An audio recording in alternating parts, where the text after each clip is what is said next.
focusing in greater detail at the top of the hour. But right now, Prime Biz begins, and I turn my attention to the wall over there where Francis stands in front of a figure that says 50 billion. And I can only imagine that's got to do something with education, surely.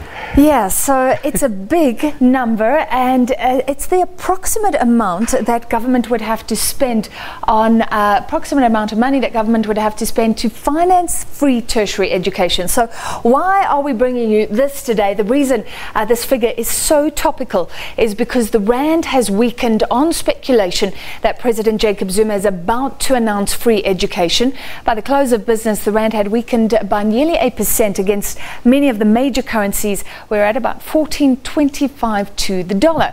Now, this comes after President Zuma said today in Parliament that he would make an announcement on higher education. It comes also after the Times newspaper reported earlier in the week that he was planning to introduce free education across the board. This figure of 50 billion, not confirmed, but it was given last year by Professor Jannie Rossouw, who is the head of the School of Economics and Business Science at Wits University.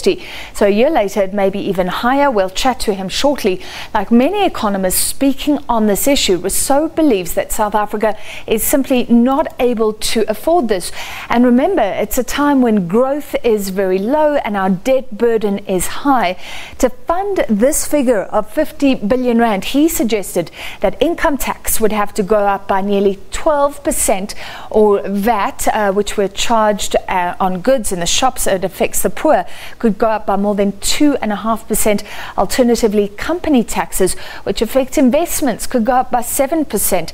So that outlines something very onerous for taxpayers and a situation that may lead us even further into so-called junk status. Let's start by listening to what President Zuma had